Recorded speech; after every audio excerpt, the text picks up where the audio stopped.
আল্লাহ নবী সাহাবাদিগকে জানিয়ে দিলেন, এ বাবা সাহাবারা, ওই বাচ্চাটা কেন আসেনি বাবা, ওর খোঁজটাকে একটু নাও বাবা।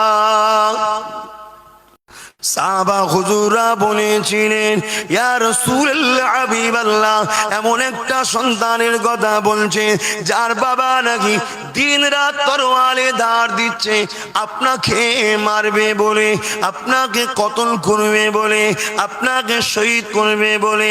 আল্লাহ নবী মুচকে এসে আদর্শ দেখিয়েছিল, ও বাবা সাহাবারা, ওর বাপ আমার দুশমন হতে পারে, আমি রাসূলুল্লাহ কিন্তু ওর বাপের দুশমন নয়।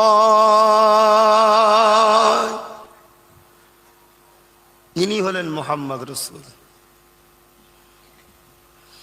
আল্লাহ নবীর কথা অনুযায়ী সাহাবারা খুঁজতে খবর নিলেন, গোপনে গোপনে খবর নিল বাচ্চাটা জ্বর হয়েছে, বুখার হয়েছে, শরীরটা খারাপ।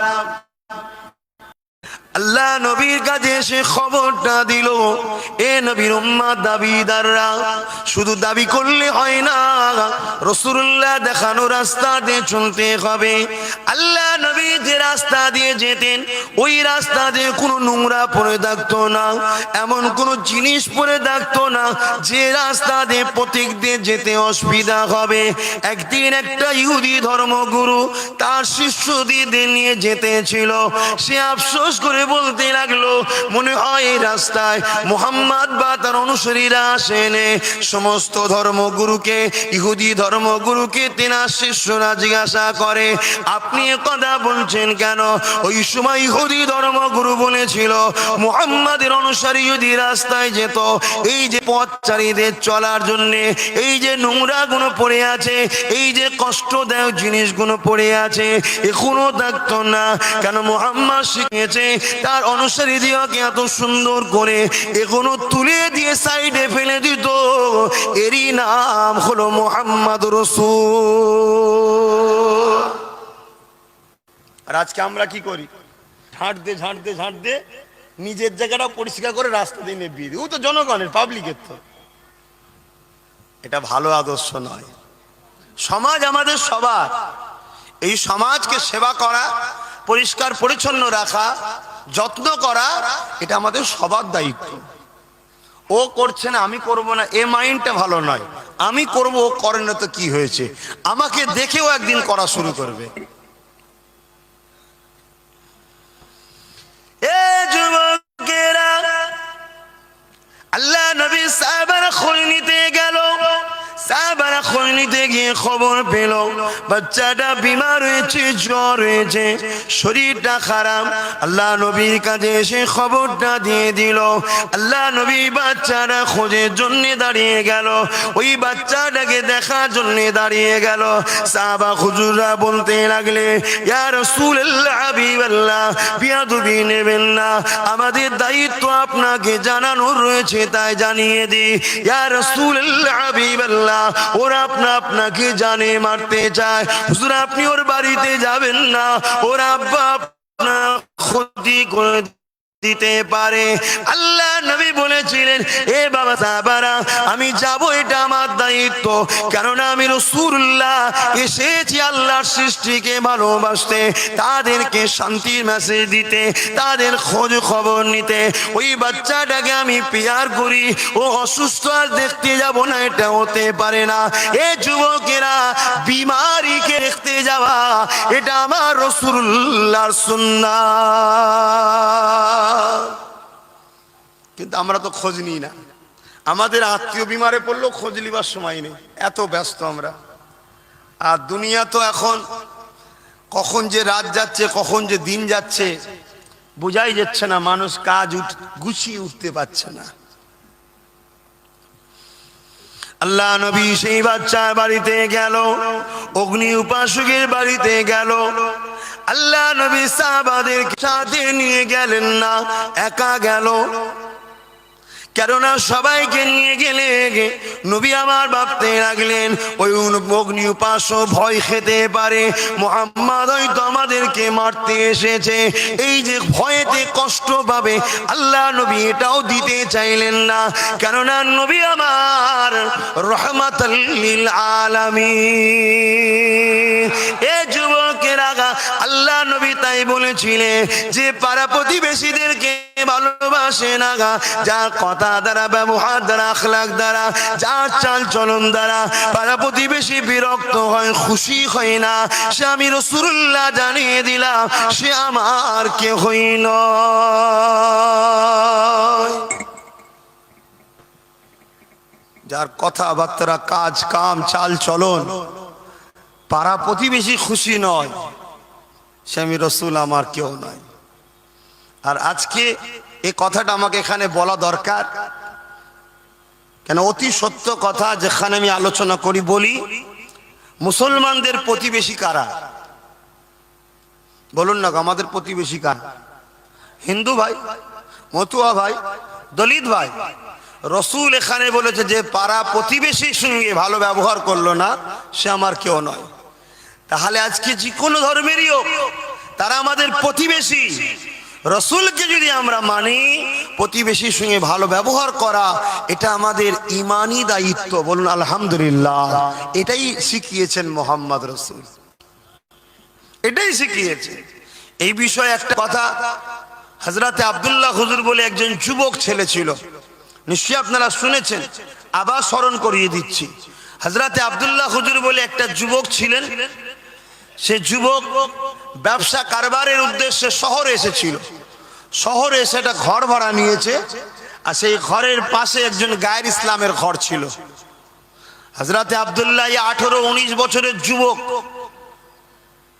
এই মুসলমান যখন ঘর ভাড়া নিয়েছে, ওই গায়ের ইসলাম সে ইসলাম সম্বন্ধে জনগণের কাছে যেটা শুনেছে যে মুসলমানরা রাগী হয়, মুসলমানরা মারপিট করে, মুসলমানরা একটু হলেই মারপিট শুরু করে দেয়, গালিগালাজ করে, মন্দ কথা বলে, এই যে একটা ব্রেনে ঢুকানো আছে, তো ওই গায়ের মুসলমানের ব্রেনে ঢুকেছিল।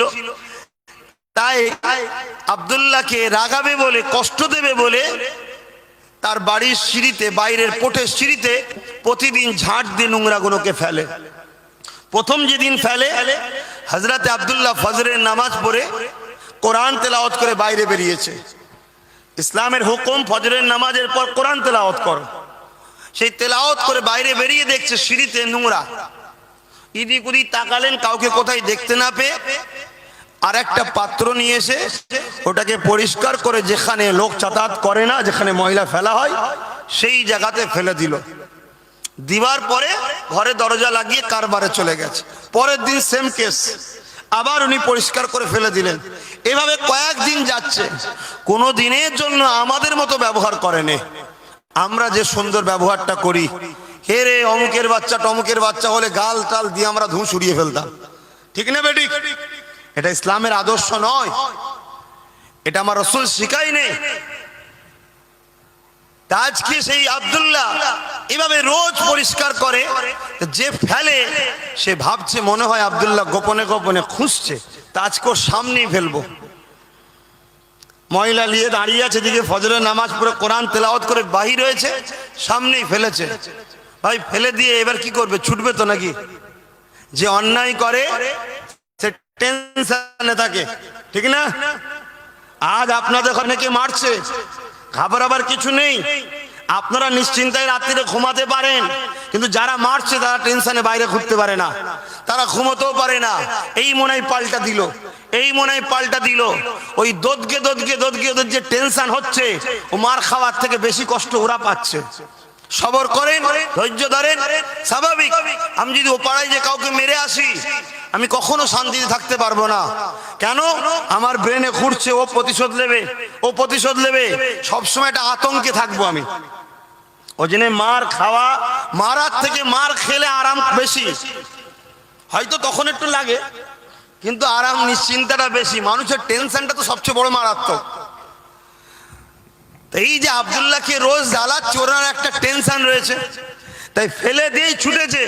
ঘরের দরজা লাগিয়ে ছিদ্র দিয়ে দেখছে যে আব্দুল্লাহ কি করছে। উনি মুচকে হেসে প্রতিদিন যা করে ঘর থেকে পাত্র নিয়ে এসে পরিষ্কার করে ফেলে দিয়ে দরজা লাগিয়ে কাজে চলে যাচ্ছে।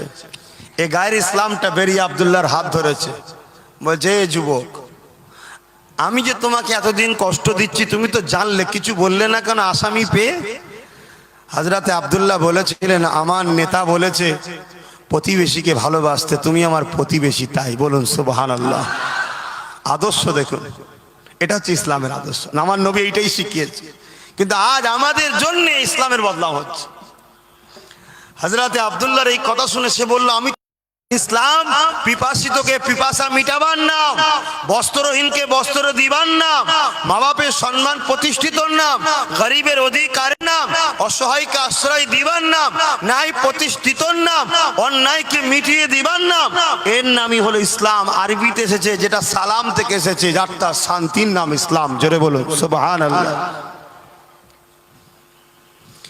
বাবেরা, নওজওয়ান তরুণেরা, এ নবী পাকের প্রেমিকেরা, হযরতে আব্দুল্লাহ হুজুর তখনই আখলাক চরিত্র দেখে ওই মানুষটা মুগ্ধ হয়ে গেল। আব্দুল্লাহ আমার নবী সম্বন্ধে আব্দুল্লাহর কাছে আমার নবী সম্বন্ধে জানতে চাইলো। আল্লাহ নবীর শিক্ষা আদর্শকে যখন জানিয়ে দিল, ওই সময় দেখা যায় ওই মানুষটা আমার নবীর দিবানা প্রেমিক হয়ে যায়। এ যুবক, আল্লাহ নবী বাচ্চাকে দেখতে গেল। নবী আমার একা গেলে, সঙ্গে কাউকে নিয়ে গেলেন না। আল্লাহ নবী ঘরের বাইরে থেকে ডাক দিলে, হে আব্দুল্লাহ, হে আল্লাহর বান্দারে, আমি কি ভেতরে যেতে পারি? কে আছো একটু বাইরে আসো। ওই অগ্নি উপাস্য অবাক হয়ে গেলে, কে এমন করে ডাকে? কারণ তৎকালীন সময়েতে কারো ঘরে যে সুন্দরী নারী থাকতো সেটা সুরক্ষিত ছিল না, কারো ঘরে যে ধন দৌলত থাকতো ওটা সুরক্ষিত ছিল না। আজ আমার বাড়িতে ঢুকার পারমিশনটা কে চাইছে? এই অবাক হয়ে বাড়িওয়ালা তাড়াতাড়ি অগ্নি উপাস্য বেরিয়ে এলো। বাইর হয়ে দেখতে লেগেছে যে মুহাম্মদকে আমরা মারার জন্য সরওয়ালে ধার দিয়ে বেড়াই, সে মুহাম্মদ আমার দরজা গোড়ায় দাঁড়িয়ে আছে। সে অবাক হয়ে গেল, ভাবতে লাগলো মুহাম্মদ তোমাকে মারতে আসেনি কেন, সে খালি হাতে এসেছে, তার সাথেও তো কেউ নেই। এই যে চিন্তা করতে লেগেছে, আল্লাহ নবী নিজে দিয়ে বলতে লাগলো, বাবা তোমার বাচ্চা আমার দরবারে যায়, তাকে আমি ভালোবাসি, পেয়ার করি। সে আজকে অসুস্থ খবর পেয়েছি, তাই তাকে দেখতে এসেছি। ওর দিলটা আঘাত দিল, চোখ দিয়ে পানি ছলমল করতে লাগলো। আর এই মুহাম্মদকে গালি দি, এই মুহাম্মদকে মারতে চায়, যে কিনা আমার বাচ্চার খোঁজ নিতে গেছে, অথচ বাপ হয়ে কখনো আমার বাচ্চার খোঁজটা নিতে পারিনি। সেই সময়তে বাপ মা নিজের সন্তানকে এত আদর যত্ন করতো না। আজ যে সন্তানেরা মা বাপের ভালোবাসা পাচ্ছ, এটা আমার নবী মুহাম্মদ রাসূলের অবদান।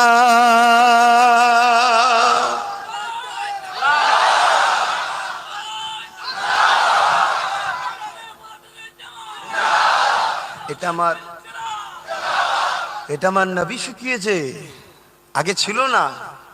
১,৫০০ বছর আগে মানুষ অন্ধকারে চলে গিয়েছিল। আজও যেমন কিছু সমাজে দেখা যায় নিজের মা নিজের ছেলেকে হত্যা করেছে। তারপরে বিভিন্ন অনুষ্ঠান, বিভিন্ন পার্কে, বিভিন্ন পুকুরে, বিভিন্ন কুয়াতে, বিভিন্ন খাবারের বাক্সতে আজকালকাল ছোট ছোট বাচ্চা ছেলে পাওয়া যায়। আমি জানি না কোন মায়ের গর্ভেই বাচ্চা ছিল, সে মহিলাটা কেমন মা। আরে মা তো এত দয়ালু হয় যে আল্লাহ পাক নিজের সাথে নিজের মা, তোমার মাকে বলেছেন ইসকুরলি ওয়ালি ওয়ালিদাইকা, তোমরা আমার কৃতিত্ব জ্ঞাপন করো, তোমরা মা বাপের কৃতিত্ব জ্ঞাপন করো। সেই মা বাপ এত দয়ালু। আজকে কিন্তু সামান্য নিজেদের সামান্য শরীরের আনন্দের জন্য আজকে আমরা বৈধ কাজে লিপ্ত হচ্ছি। এই লিপ্ত হওয়ার জন্য আজ কত স্রষ্টার সৃষ্টি। ছোট্ট ছোট্ট বাচ্চাগুলোকে কখনো কুকুরের মুখ দেখা যায়, কখনো পলিথিনে জড়ানো দেখা যায়, কখনো পুকুরে ভেসে যাচ্ছে দেখা যায়। একবার কি তোমার আমার মানবতা জাগে না? একবার কি ওই মেয়েগুলোর ইনসানিয়াতটা জাগে না যে নিজের সামান্য খিদে মিটাবার জন্য, নিজের সামান্য আনন্দের জন্য আজ একটা সৃষ্টির উপরে কি অত্যাচার হচ্ছে। এই যে মানবতা, এই মানবতা আজকে হিরাসতে লেগেছে। কেন আমরা আস্তে আস্তে প্রফেট মুহাম্মদ সাল্লাল্লাহু আলাইহি ওয়াসাল্লামের আদর্শ ছেড়ে দিচ্ছি। আজকে যদি আমাদের মধ্যে মানবতা না থাকে তাহলে কখনো স্বাধীনতাও থাকতে পারে না। তাই আসুন যুব সমাজ, আমাদের ঘরে জাগতে হবে, উঠতে হবে। অবৈধ সম্পর্ককারী, জেনাকারী তাকে কতলের আইন করতে হবে, তবে এই সমাজে এই বাচ্চা ছেলেগুলো হত্যা বন্ধ হবে। ঠিক না বেঠি? আজ আমরা যদি না জাগি তো তাহলে কে করবে সব? কিন্তু আমরা যদি পাপের মধ্যে লিপ্ত হয়ে যাই নিজেদের সামান্য নফসের খিদে মিটাতে গিয়ে, তাহলে তো সমস্যা বাড়বে। আর সমস্যা বাড়লে শুনে রেখে দাও, ওই যে ছোট্ট বাচ্চা, ওরও প্রভু তো আমার প্রভু যিনি। ঠিক না বেটি?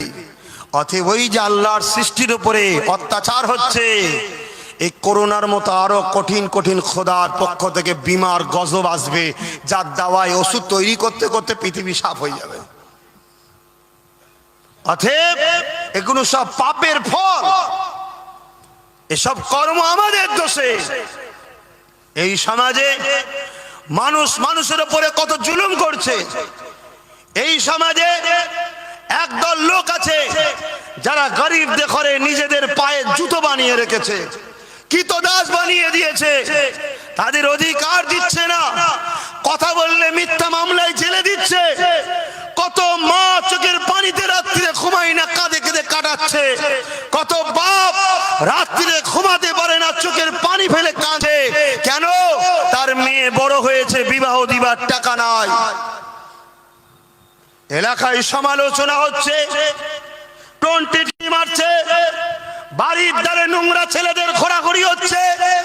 বাপ সবই বুঝতে পারছে, মা সবই বুঝতে পারছে, কিন্তু অসহায় এই বাপ মাটা একটা বিবাহ দিতে গেলে আজকে কম করে 2-2.5 লক্ষ টাকা খরচ।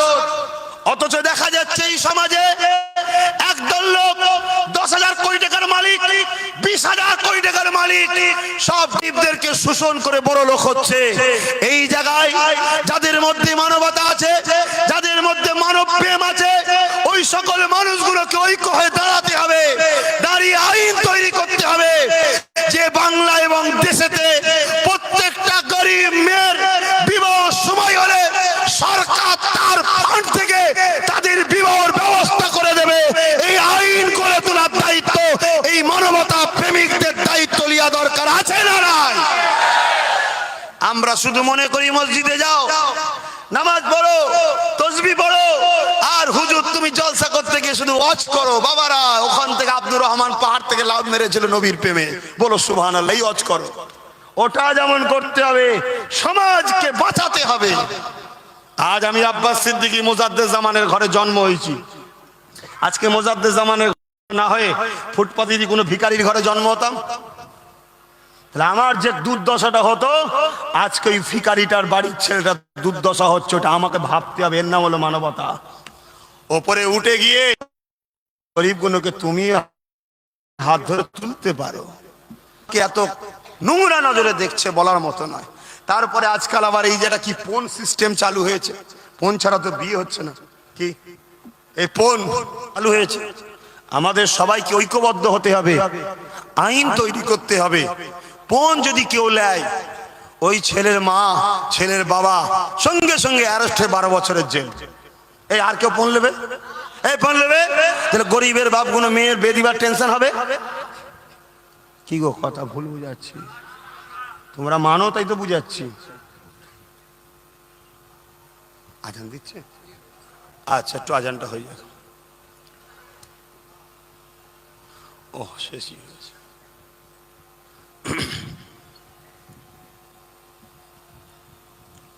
اللهم رب هذه الدعوة التامة والصلوات القائمة آت محمدا الوسيلة الفضيلة الدرجة الرفيعة وبعثه مقاما محمودا الذي وعدته رزقا صفاء إنك لا تخلف الميعاد لا إله إلا الله। আমার নেতা তো এইগুলোই শিখিয়েছিল, আল্লাহ নবী তো এটাই শিখিয়েছিল, গরিবকে বাঁচানো। আল্লাহ নবী জানিয়ে দিলেন, এ দুনিয়া মানুষেরা, লা ইয়ারহামুল্লাহু মান লা ইয়ারহামুন নাস, যে মানুষের উপরে দয়া করে না মহান স্রষ্টা আল্লাহ পাকে দয়া কখনো সে পাবে না। এখানে লা ইয়ারহামুল্লাহু মান লা ইয়ারহামুল মুসলিম নেই, মান লা ইয়ারহামুন নাস আছে। নাস আরবি কথা, যেটা আপনারা সবাই জানেন, এর বাংলা মানে হলো মানুষ, অর্থাৎ যে মানুষের উপরে দয়া করবে না সে মহান স্রষ্টা দয়া পাবে না। এ যুবকেরা, তরুণীরা, বাবেরা, এখানে নাস বলতে মানুষ। তাহলে মুসলমান বিপদে পড়লে যাব, গায়ের ইসলাম বিপদে পড়লে যাব না, মুসলমান বিপদে পড়লে যাব, দলিত বিপদে পড়লে যাব না, মুসলমান বিপদে বললে যাব, হিন্দু বিপদে বললে যাব না, এটার নাম ইসলাম নয়। এই যুবকেরা, তরুণীরা, আব্বারা, ইসলামের সব থেকে বড় ইবাদত হলো নামাজ। আল্লাহ নবী জানিয়ে দিলে তুমি নামাজের মধ্যে রয়েছো। ঠিক এমনই সময়েতে তোমার এলাকার একটা বাচ্চা হয়তো পুকুরে পড়ে গেছে বা কোনো বিপদে পড়েছে, কেউ তোমার কাছে চিৎকার আওয়াজ এসেছে, বাঁচাও বাঁচাও বাঁচাও। আল্লাহ নবী জানিয়ে দিলে সব থেকে বড় ইবাদত হলো নামাজ। ওই নামাজটা তুমি ছেড়ে দাও, ছেড়ে দিয়ে আগে ওই অসহায় বিপদগ্রস্ত মানুষটাকে উদ্ধার করো, তবেই তুমি ইসলামকে মানলে। এ যুবকেরা, তরুণেরা, এখন কেউ যদি বলে ওই বিপদগ্রস্ত মানুষটা যদি হিন্দু হয়, ওই বিপদগ্রস্ত মানুষ যদি খ্রিস্টান হয়, ওই বিপদগ্রস্ত মানুষটি মতুয়া হয়, ওই বিপদগ্রস্ত মানুষটি আদিবাসী দলিত হয়, তাহলে কি নামাজ ছেড়ে দিতে হবে? এ যুবকেরা, তরুণীরা, আব্বারা, আল্লাহ নবী এখানে মানুষের কথা বলেছে, কোন ধর্মের কথা বলেনি। আর একটা বিষয় হলো, সবাইকে সৃষ্টিতে একজন করেছে, আল্লাহর সৃষ্টিকে ভালোবাসবে, আল্লাহর সৃষ্টিকে বিপদ দিয়ে উদ্ধার করবে। এর মানে তো তুমি আল্লাহকেই ভালোবাসলে।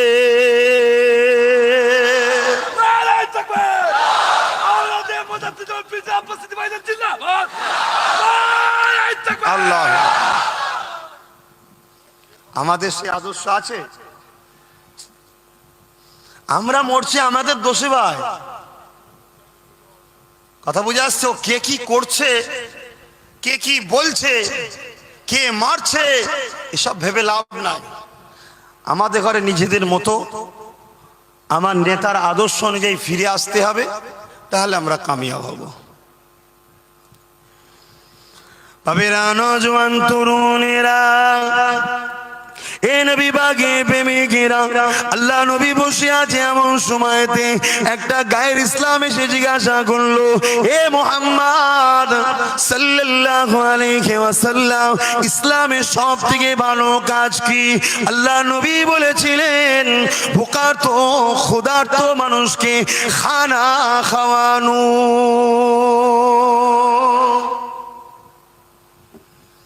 এ নওজোয়ানেরা, এ নবী বাগে প্রেমিকেরা, আজকে আমার সমাজে এমনও মানুষ রয়েছে দৈনিক দুপাশের খাবারকে নষ্ট করে। আমার সমাজে এমনও মানুষ রয়েছে টেবিলে খানাকে নষ্ট করে ফেলে দেয়। আমার সমাজে এমনও মানুষ আছে হোটেলে গিয়ে 50 রকম আইটেমের অর্ডার দেয়, স্টাইলে এটা একটু ওটা একটু খেয়ে নিয়ে খাবারটাকে ফেলে দেয়। আর এই সমাজে এমনও মানুষ আছে সামান্য একটা রুটির জন্য মায়ের কাছে কাঁদতে লাগে, ওই মা বাচ্চাকে খাবার দিতে না পেরে মাটাও কাঁদতে লাগে। এ যুবকেরা, তরুণেরা, আজ চিন্তা করে দেখো প্যালেস্টাইনে কি হতে লেগেছে। বাপ মারা গেছে, মা মারা গেছে, বাচ্চা খেতে পাচ্ছে না, মায়ের গোস্তকে খেতে লেগেছে। আজ আল্লাহ তোমায় সুখে রেখেছে, আজ আল্লাহ তোমার বাড়িতে খাবারের অভাব করেনি, আজ আল্লাহ তোমাকে দুবেলা খাওয়াচ্ছে। ভুলে যেও না গরিবের কথা, আল্লাহ তোমাকে কষ্টটা বুঝিয়ে দেবে। তাই তো নবী আমার জানিয়ে দিলে, রাত্রি যখন খাওয়া দাওয়া করবে 40 কদম ঘুরে আসো। আমরা মনে করি হজমের জন্য নবী বলেছে, না ঘুরে হজম অবশ্যই হবে, কিন্তু আল্লাহ নবী জানিয়ে দিলে ওই 40 কদম তোমার পাড়া প্রতিবেশীর মধ্যে কে খেতে পায়নি, কে শুকিয়ে রাত্রে ঘুমাচ্ছে, তার খোঁজটা একটু নাও, তার মুখে খাবারটা তুলে দাও। আল্লাহ নবী আরো জানিয়ে দিলে, তুমি যখন রান্না করবে 1 বাটি পানি বেশি করে দাও, যাতে তুমি পাশের বাড়িতে 1 বাটি তরকারি গরিবকে দিতে পারো। আল্লাহ নবী আরো জানিয়ে দিয়েছে, যেদিন তোমার ভালো মন্দ খাবার ইচ্ছা যাবে, খবরদার তুমি ভালো মন্দ খাবারটা খেয়ে নিয়ে গরিবের কাছে প্রকাশ করবে না, ওই গরিবের মনটা ভেঙে যাবে। আরে যে নবী খাবার দ্বারা গরিবের কষ্ট দিতে চাই না, সেই নবীর উম্মত কখনো আতঙ্কবাদী সন্ত্রাসী হতে পারে না। আজ বিশ্বের বুকে মিডিয়া আমার নবীর উম্মতদেরকে অপমানিত করার জন্য সন্ত্রাস আতঙ্কবাদী করে প্রচার করতে লেগেছে। এ যুবকেরা, তরুণেরা, বাপেরা, এই জায়গাতে আমাদের সকলকে ইনসাফ ইনসানিয়াতে আমার রাসূল যে আদর্শ শিখিয়ে দিয়েছে, ওই আদর্শর কাজ সমাজের বুকে প্রচার করতে হবে। তাহলে দুনিয়া বুঝে নেবে মুহাম্মদ রাসূলের আখলাক চরিত্র। দুনিয়া যেমন দলে দলে সেদিন আমার নবীর পিছনে ছুটেছিল, কিয়ামত পর্যন্ত আমার নবীর গুণগান এই জমিনে সবাই গাইতে থাকবে। আমরা তো লুটার ধান্দায় আছি, দেবো কি করে? কি অসুবিধা হচ্ছে নাকি?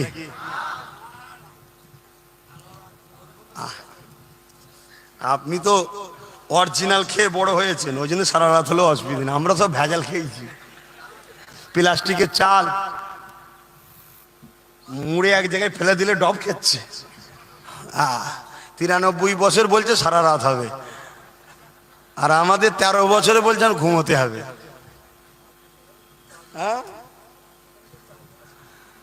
এখন তো সব ভেজাল, কিসে ভেজাল নেই? তবে এই ভেজাল সব পলিসি করে আনা হচ্ছে। কেন? যারা ভেজাল ঢোকাচ্ছে তারা তো বড় অঙ্কের টাকা দিয়ে দিচ্ছে, অথিব দেখছে ভেজাল, তারপরেই বড় অঙ্কের টাকা পেয়ে চালিয়ে দিচ্ছে। কারণ তাদের তো টেনশন নেই, তারা তো স্পেশাল ভিআইপি করে এনে খাবে।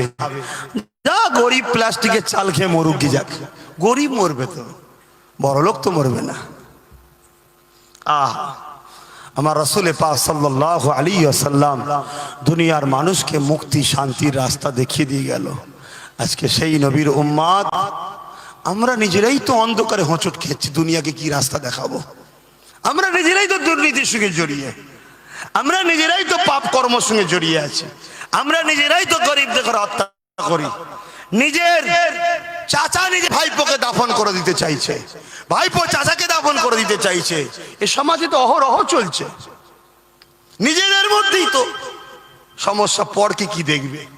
তবে হ্যাঁ, আমার বাংলায় বর্তমান যিনি আছে তিনি সত্যি ভাইপোকে ভালোবাসে। কি একদম সিবিআই তাড়িয়ে দিলে এত ভালোবাসে, সঙ্গে সঙ্গে যে সেটেলমেন্ট করে ফেললো দিল্লিতে। ওই রকম যদি কারো ভাইপো পারতাম না, কপাল খুলে যেত। কথা বুঝছেন না? কিন্তু আমরা আমার রাসূলের আদর্শ থেকে অনেক দূরে সরে গেছি। আরে মুসলমান ঘরে ছেলে মেয়েরা, তরুণেরা, বাপেরা,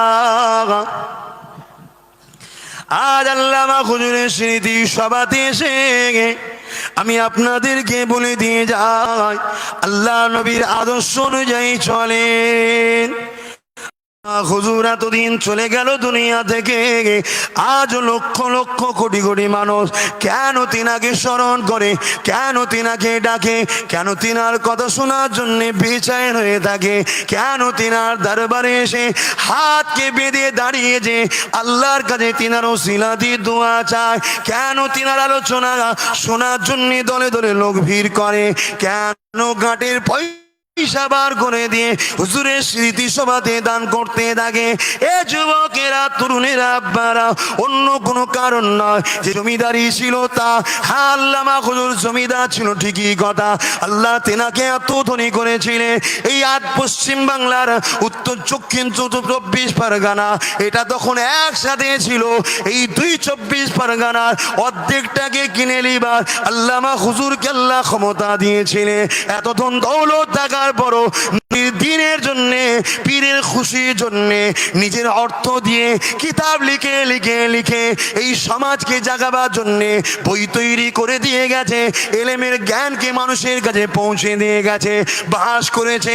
ওই বাসে কিতাব কিনে খরচ করেছে, সেই কিতাব থেকে ছুটি কিতাব লিখে বাসে কি ফলাফল হয়েছে জনগণের কাছে তুলে দিয়ে গেছে, যাতে কিয়ামত পর্যন্ত এই সমাজের মানুষ জাহান্নামের খোরাক না হয়ে যায়, সমাজের মানুষ ভুল রাস্তায় না চলে যায়, সমাজের মানুষ আল্লাহ থেকে দূরে, নবী থেকে দূরে না যায়। এই জন্যে পীরের ভালোবাসায়, রাসূলুল্লাহ খাতিরে, আল্লাহকে খুশি করার জন্যে আল্লামা হুজুর নিজের জীবনকে কুরবান করে দিয়ে গেছে বলে, তাই তো আজকে দলে দলে দলে দলে মানুষ হুজুরের দরবারে আজও পাগলের নাই ছুটে আসছে। কারণ আমার আল্লাহ জানিয়ে দিয়েছে, এ বান্দারে তুই আমার হয়ে যা, আমি আল্লাহ তোর হয়ে যাব, আর আমি যার হয়ে যাব তামাম দুনিয়াকে আমি আল্লাহ তারই পিছনে পাঠিয়ে দেব।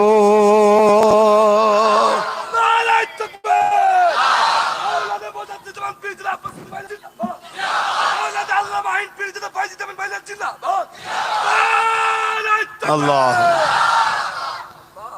আজ মানুষ তো কত এসেছিল, এখানে হয়তো অনেক কটা রুহুল আমিন পাওয়া যাবে, এর মধ্যে না খুঁজলে পাওয়া যাবে না, যাবে না, কিন্তু নাম এক হলে হবে না, কামটা আলাদা ছিল, নামে কোনো দাম নাই। আমার রাসূলুল্লাহ চাচার নাম ছিল হযরত আব্বাস, আমার নাম আব্বাস, এক নাকি না, কাম আলাদা ছিল। আমরা তো তিনাদের নকশা কদমের গোলাম আমরা, অতএব নাম অনেক পাওয়া যাবে। আজও খুঁজলে অনেক হাসান পাওয়া যাবে, আজও খুঁজলে 200 টাকা দিলে দালালি শুরু করবে, 200 টাকা দিলেই মাথা নত করে দেবে। আর আমার রাসূলের নওয়াসা ইমামে হাসান হোসাইন গর্দান কেটে দিয়েছে, তথাপিও মাথা কোনোদিন নত করেনি। আর যে মাথা নত আল্লাহ ছাড়া অন্য কারো কাছে না করে, তার মাথাকেও আল্লাহ কখনো হ্যাট করেনি। শহীদ হয়ে যাওয়ার পরও ইমামে হোসাইনের শের মুবারককে নেজার উপরে রাখা হয়েছিল, দামেস্কের লোকেরা দেখেছিল, ইমামে হোসাইন নেজার উপরে মাথা তুলে যেন বলতে লেগেছে, আজও হোসাইনের মাথা সবার উপরে রয়েছে, জোরে বলুন সুবহানাল্লাহ। তারা কখনো বিক্রি হয়নি, আমরা তো বিক্রি হওয়া পার্টি, আমাদের কি দাম আছে? আজ বড় বড় ভিআইপি লোক বিক্রি হয়ে যাচ্ছে, দুঃখের বিষয়, বিক্রি হয়ে যাচ্ছে,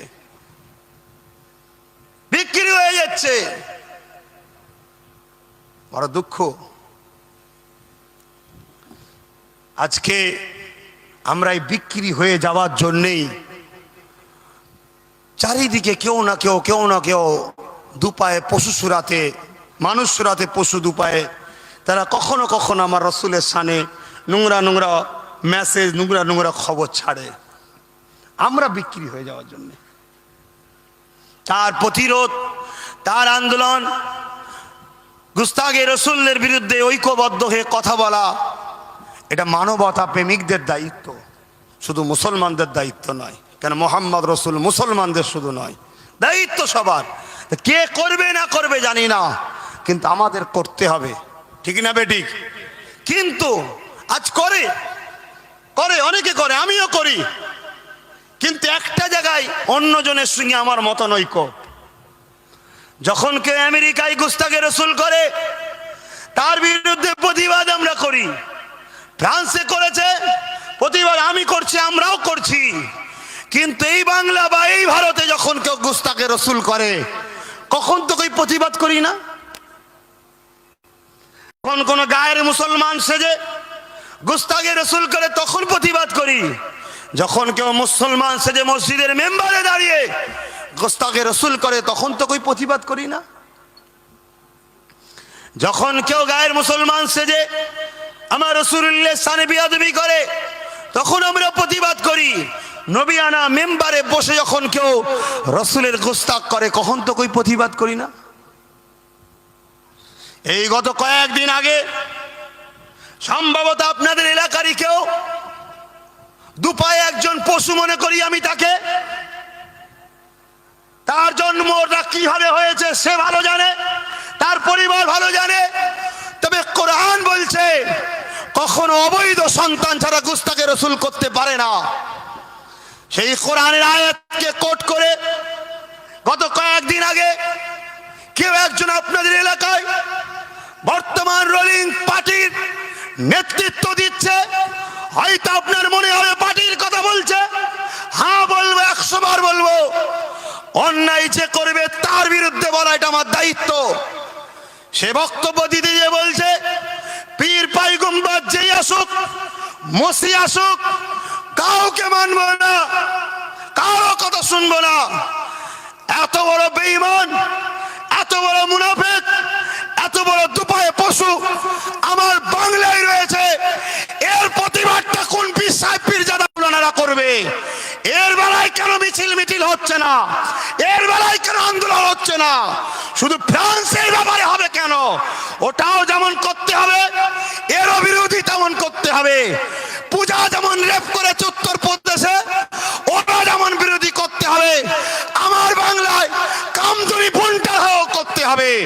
সব জায়গায় একই অন্যায় হয়। যদি পক্ষপাতিত্ব করা হয় তাহলে জানতে হবে ওটা শুধু হিংসাবশত আন্দোলন হচ্ছে। আজ অস্বীকার করছে, পীর পয়গম্বর যে আসুক নাকি মানবো না।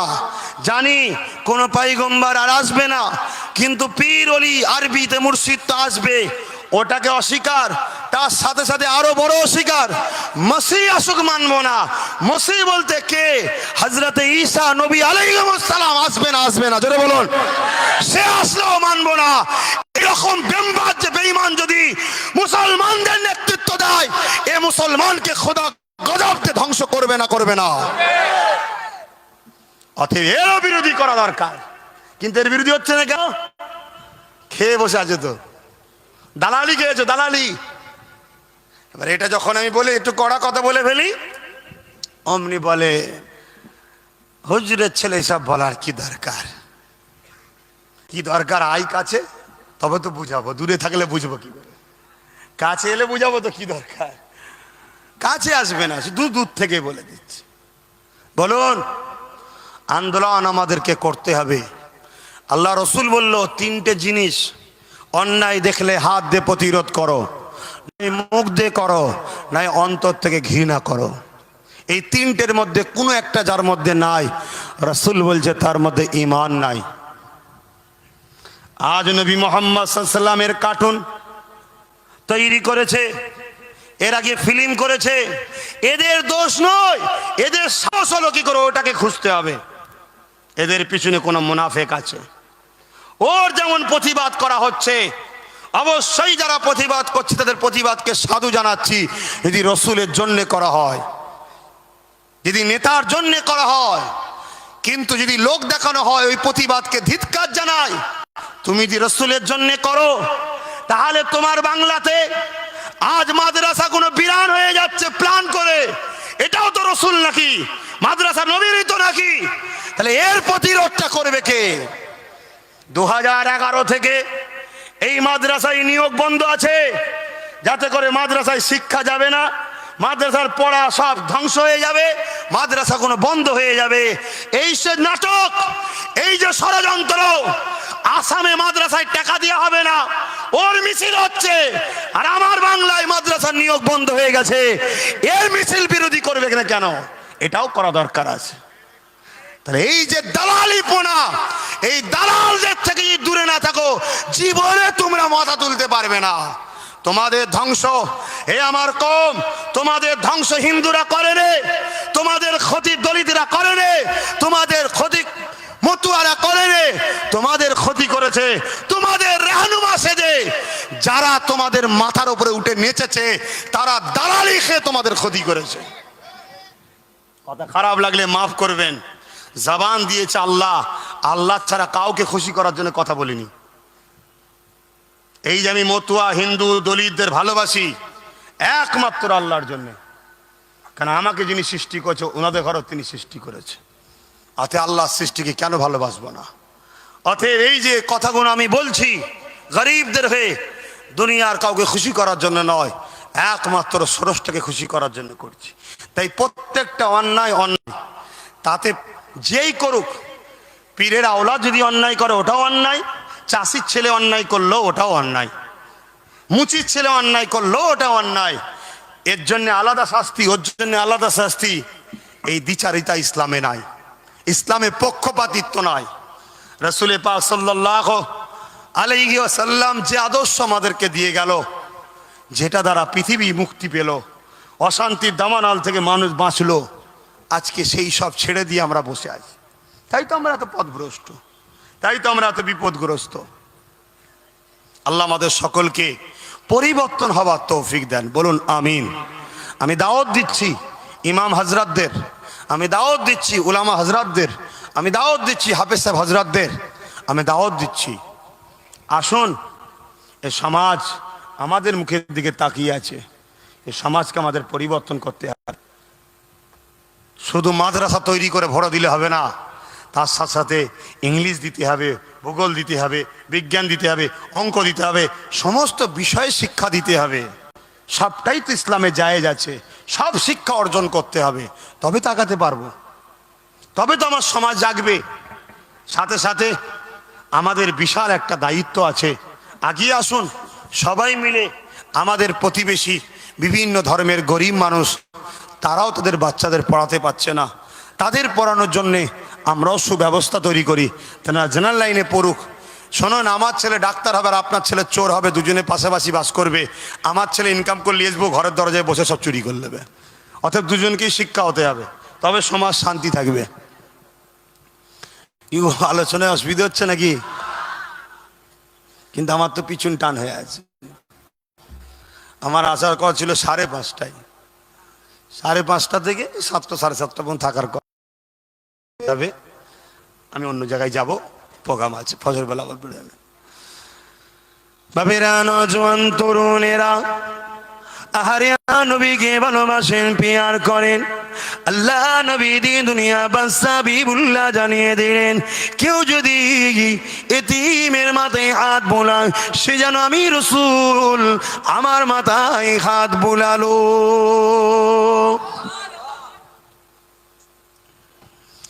এ যুবকেরা, এ নবী বাগে প্রেমিকেরা, এ রসুলে দিবানারা, আসুন আমরা আমার বাংলাকে, আসুন আমার দেশকে জাতি ধর্ম বর্ণ নির্বিশেষে প্রতিটা আল্লাহর সৃষ্টির পাশে দাঁড়ায়, একে অপরে মিলে মিশে চলি।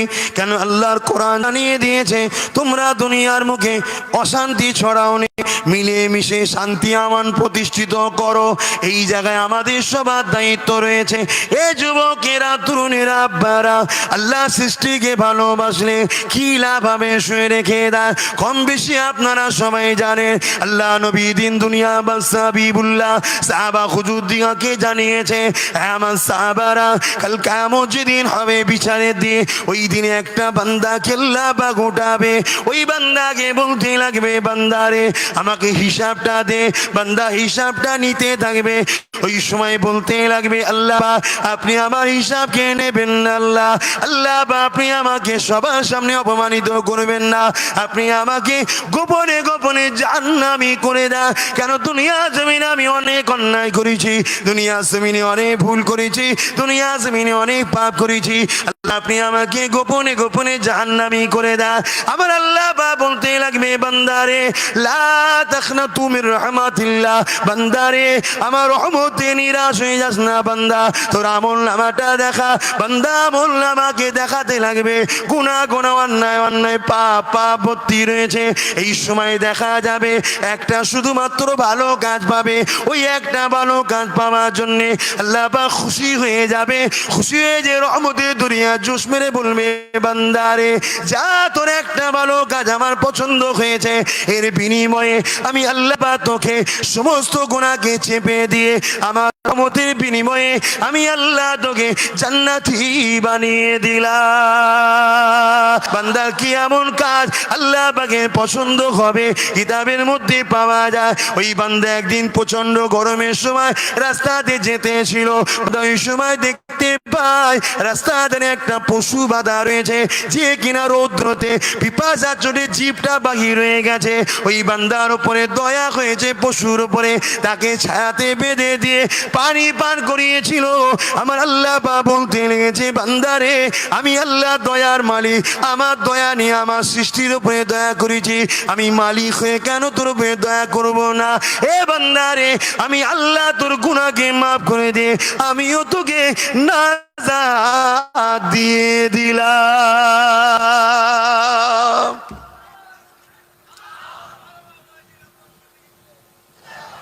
আজ একটা পশুকে পানি পান করানোর জন্য যদি তার গুনাহ আল্লাহ মাফ করে দেয়,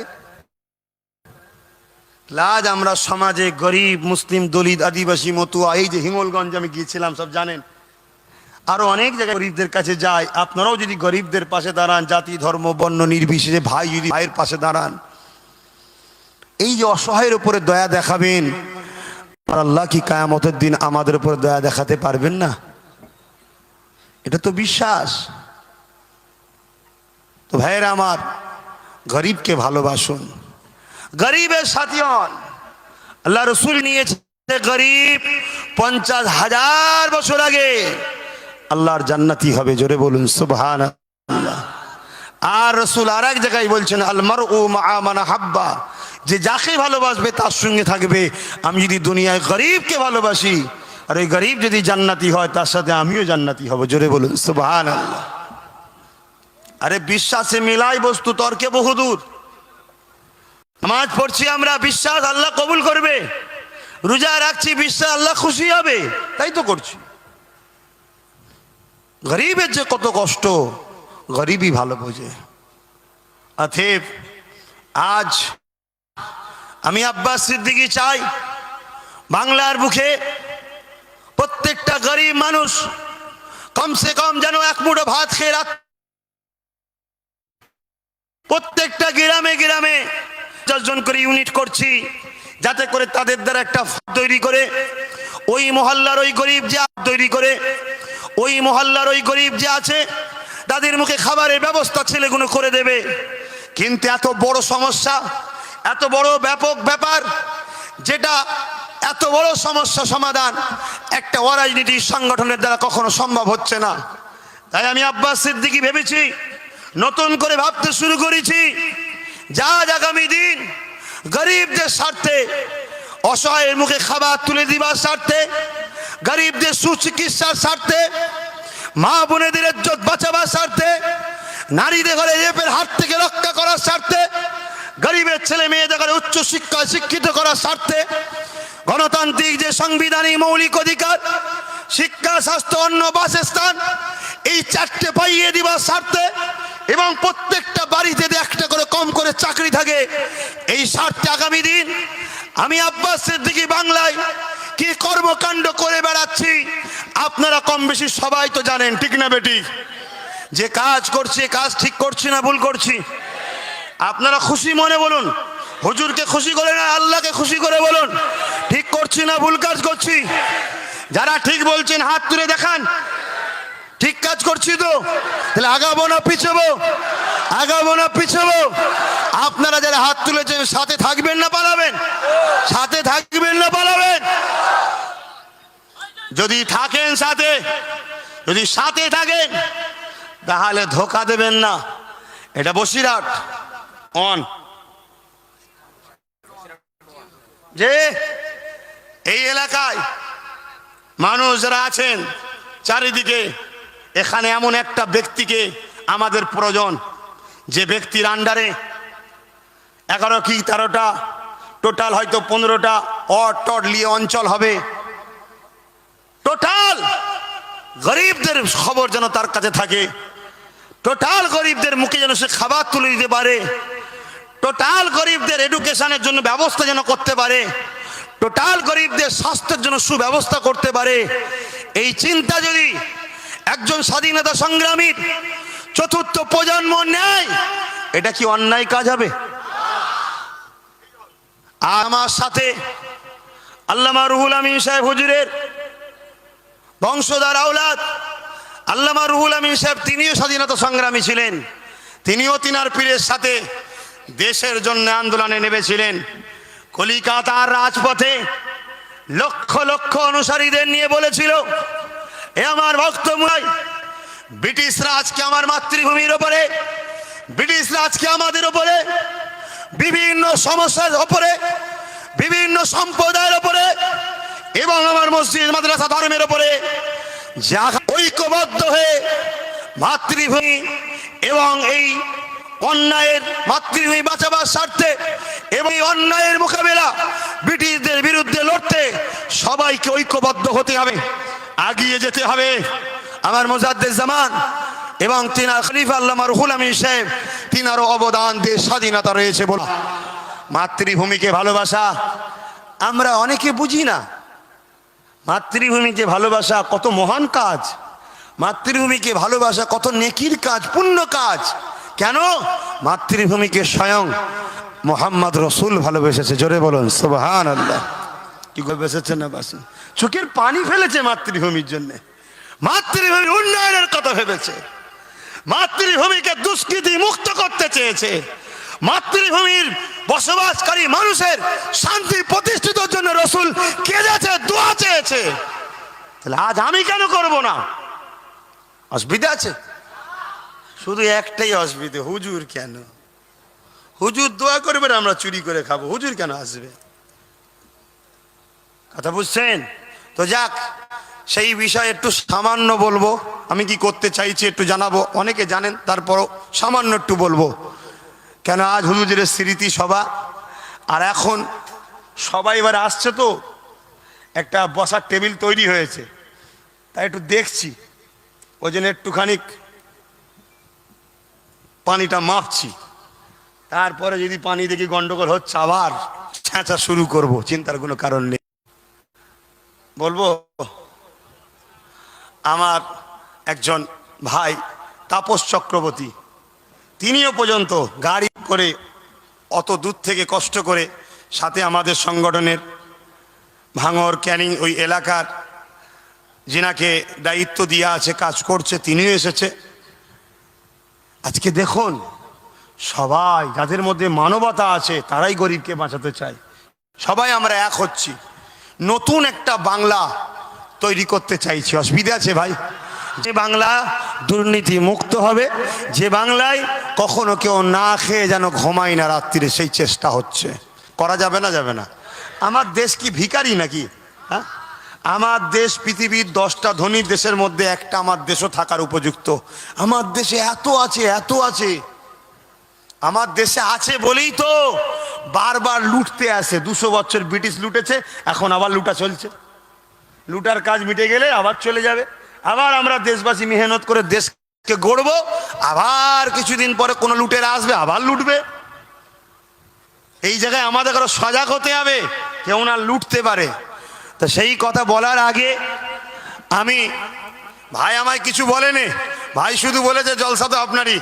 কথা ঠিকই, যেমন ফাল্গুন মাসে যে 3 দিন মাহফিল হয়, আল্লামা হুজুর তিনার সন্তান আমার হুজুর কেবলাদের ঘরে নিয়ে, আমার দাদুজানকে নিয়ে, হুজুর কেবলাকে নিয়ে 3 দিন ইসালে সব কায়েম করেছিলেন।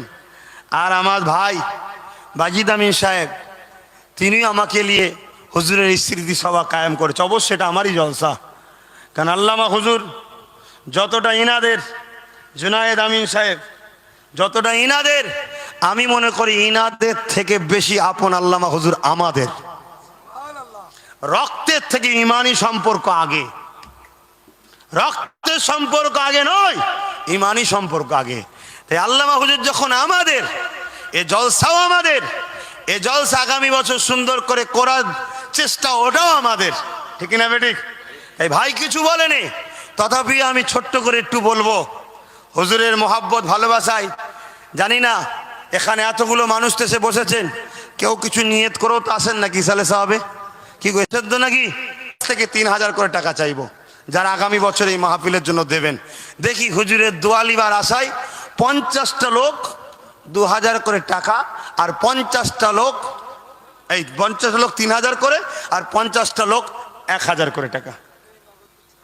যদি নগদ থাকে নগদ, আর না হয় কিছু ছেলেকে নাবান, একটু লিখে লিখি। আর আমি তারপরে কি করতে চাইছি 2021-এ, ওটা একটু বলে দেবো। আর আমি কিছু ছেলেকে পাঠাচ্ছি, কিছু ছেলেদেরকে পাঠাচ্ছি। এছাড়া 500, 1000, 200, 300 যে যা হুজুরের জলসাতে শরীক হবেন একটু হয়ে যান। কিছু ছেলেকে পাঠাও। নাম লিখার প্রয়োজন আছে না? খুশি মনে দেবেন, যে অনেকবার বেখিয়াল হয়ে যায়, তো একটু যদি লিখবেন। নগদ যারা দিচ্ছে দিদি, কেউ হয়তো আনেনি, হয়তো ভালোবাসায় দিবার শখ যাচ্ছে। আমাদের হাওড়া জেলা থেকে হুজুরের জলসাতে কত আছে? হ্যাঁ, তুমি হাওড়া জেলার সেক্রেটারি, 3,000 দিলে হয়? আমার হাজি সাহেব ভাই আমার সংগঠনের দায়িত্বে আছে, যেমন উত্তর 24 পরগনার দায়িত্বে আমার পীরজাদা বাইজিদ আমিন ভাই হাজি সাহেবও 3,000 দিলে। দাঁড়াও, ওদের টাকা আমার টাকা রে বাবা।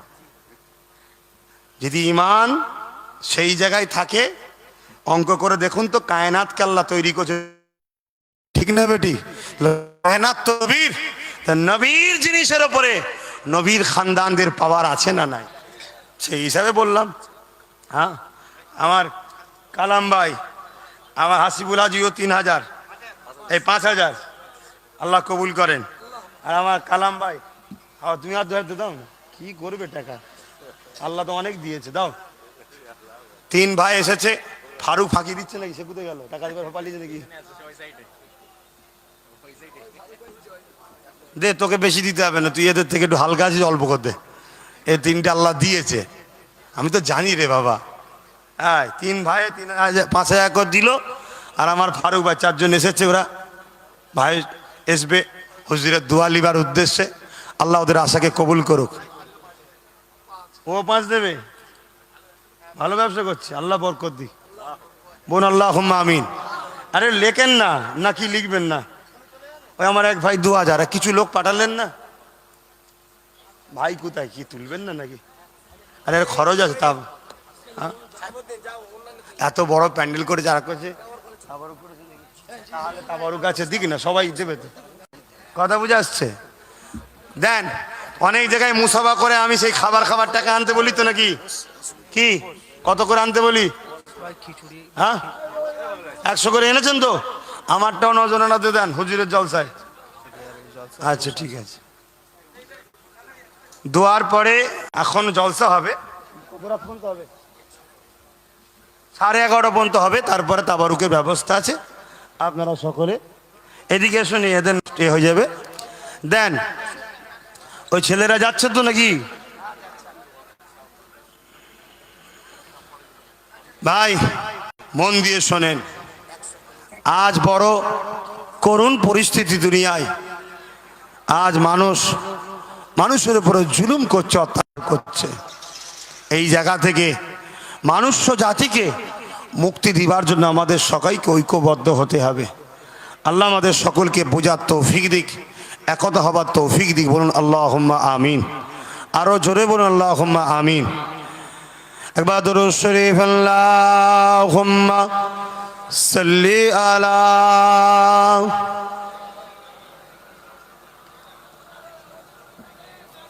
ওটা করুন, আসতে হবে না। ওই ছেলেরা যাচ্ছে, ওদের হাত দেন। দরুদ শরীফ, আল্লাহুম্মা সাল্লি আলা সাইয়্যিদিনা মাওলানা মুহাম্মদ ওয়া আলা আলি সাইয়্যিদিনা।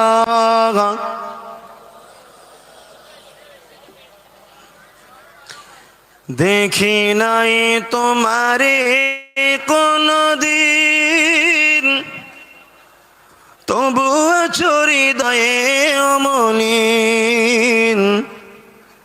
দেখি নাই তোমারে কোনদিন,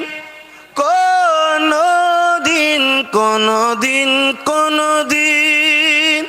হে নবী, নবীজি আমার, তুমি আছো হৃদয়ের গভীরে, তুমি আছো হৃদয়ের গভীরে। ভুলবো তোমায় বলো কি করে? কোরআনের পথ যত খুঁজেছি, হে নবী তোমায় তত চিনেছি। কোরআনের পথ যত খুঁজেছি, হে নবী তোমায় তত চিনেছি। কোরআনই জানিয়েছে আমায়, ওয়ারাফা'না লাকা যিকরাক। হে নবী, নবীজি আমার, তুমি আছো হৃদয়ের গভীরে আল্লাহুম্মা সাল্লি আলা।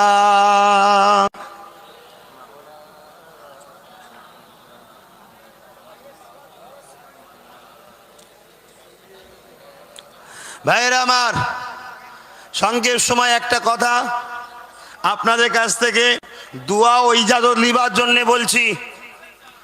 আমি আব্বাস সিদ্দিকী আমার মুজাদ্দেদ জামান এবং তিনার খলিফা হুজুরদের লিখা জীবনী এবং আরো বিভিন্ন উলামাদের জীবনী এবং আমার দয়ার নবী জীবন আদর্শে দেখা গেছে আল্লাহ নবী টোটাল একটা মানুষের জীবন ব্যবস্থাকে রেখে গেছে। কিভাবে মানুষ ধর্ম পালন করবে, কিভাবে মানুষ প্রভুর দাসত্ব করবে, কিভাবে মানুষ নামাজ রোজা করবে, কিভাবে মানুষ দান খায়রাত করবে, হজ করবে, যাকাত দেবে, তার সংসার জীবনটা কেমন হবে, ব্যবসা জীবনটা কেমন হবে, পাড়া প্রতিবেশীর সঙ্গে কিভাবে মিশবে, পাড়া প্রতিবেশীর মধ্যে গায়ের মুসলমান যদি থাকে তাদের সঙ্গে কিভাবে মিশবে, টোটাল জীবন ব্যবস্থা হযরত মুহাম্মদ সাল্লাল্লাহু আলাইহি ওয়াসাল্লাম দিয়ে গেছে। অর্থাৎ ইসলাম একটা কমপ্লিট জীবন ব্যবস্থার নাম, ঠিক না বেঠিক? তিনার জীবন আদর্শে দেখা গেছে তিনি একদিকে নামাজ যেমন শিখিয়েছে, রোজা যেমন শিখিয়েছে, হজ করা যেমন শিখিয়েছে, যাকাত দেওয়া যেমন শিখিয়েছে, কন্যার বিবাহ যেমন শিখিয়েছে, পাড়া প্রতিবেশীর সঙ্গে মিল মহব্বত যেমন শিখিয়েছে, এতিমদেরকে ভালোবাসা শিখিয়েছে, মা বাবার সম্মান দেওয়া শিখিয়েছে, বিমারিকে চিকিৎসা করা তাকে দেখতে যাওয়া শিখিয়েছে। রবীন এমন করে ঈশ্বরচন্দ্র বিদ্যাসাগর কালনার হসপিটাল থেকে যখন ওই অসহায়কে তুলে নিয়ে গিয়েছিল, ঈশ্বরচন্দ্র বিদ্যাসাগরকে জিজ্ঞাসা করা হয়েছিল, আপনি সত্যি বিদ্যাসাগর আজ ফুটপাত থেকে অসহায়কে তুলে নিয়ে এসেছেন? ঈশ্বরচন্দ্র বিদ্যাসাগর বলেছিলেন, প্রফেট মুহাম্মদ সাল্লাল্লাহু আলাইহি ওয়াসাল্লামের জীবনী পড়েছি, পরে আমি দেখেছি যে অসহায়ের পাশে দাঁড়ায় স্রষ্টা তার উপরে খুশি হয়, তাই আজ এই অসহায়কে আমি তুলে নিয়ে এসেছি। আজকে দেখুন ঈশ্বরচন্দ্র বিদ্যাসাগর তিনি আমার রাসূলকে তার কর্মকে পছন্দ করলেন।